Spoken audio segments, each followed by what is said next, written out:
But I will that you know that Christ is the head of every man, and the man is the woman's head, and God is Christ's head. For the man was not created for the woman's sake, but the woman for the man's sake.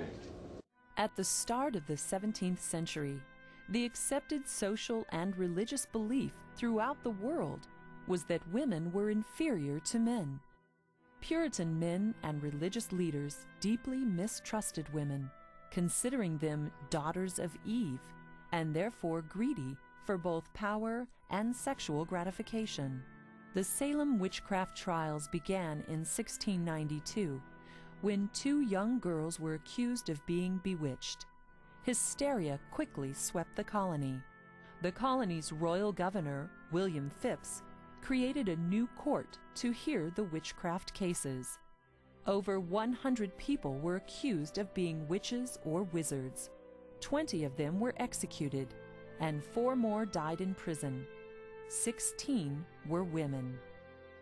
Then, in a really odd twist of fate, the harshness of colonial life opened a door for women. If a male settler died, which happened frequently, his wife was allowed to manage his property and provide for their children's welfare.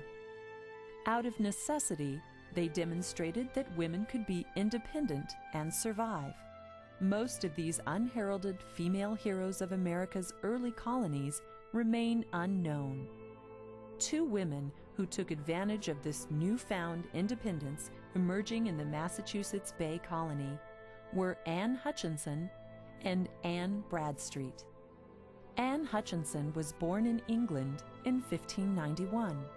In 1612, she married William Hutchinson, and 22 years later, in 1634, she and her husband immigrated to New England. Anne was a brilliant thinker, learned in the Bible and theology. After arriving in the colony, she began holding prayer meetings in her home. Soon, hundreds of men and women attended these meetings. It was during these meetings that Hutchinson expressed her breakthrough in religious thinking.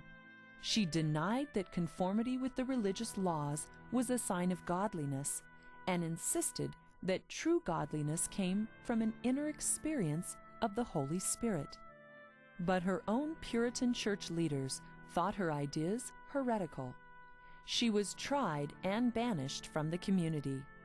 In 1637, Hutchinson and about 60 followers went south into Rhode Island, which later became a center for religious tolerance in the colonies.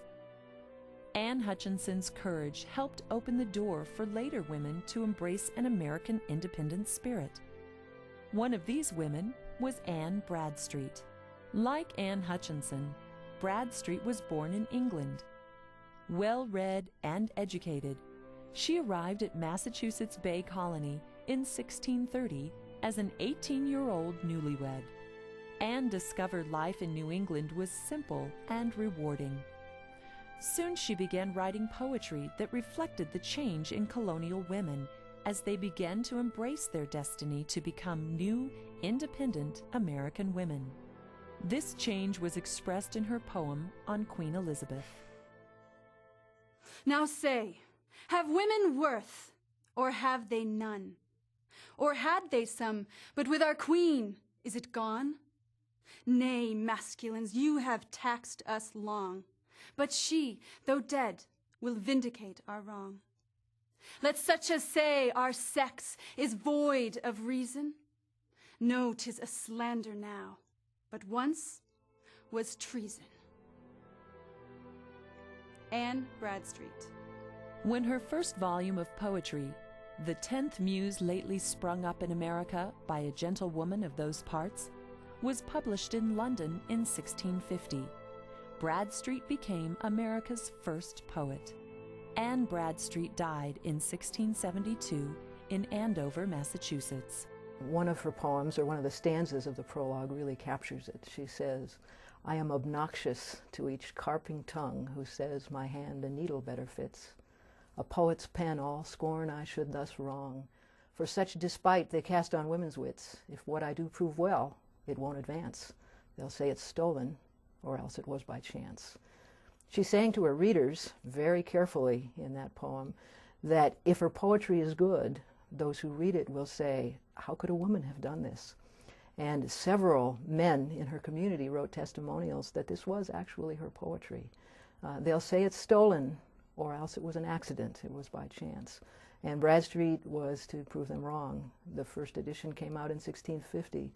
In 1678, 6 years after her death, the second edition came out with substantially new material, much of it her best work, personal poetry of her experience as a mother, as a woman in the colonies, as a woman who faced a frontier environment and settled herself in it.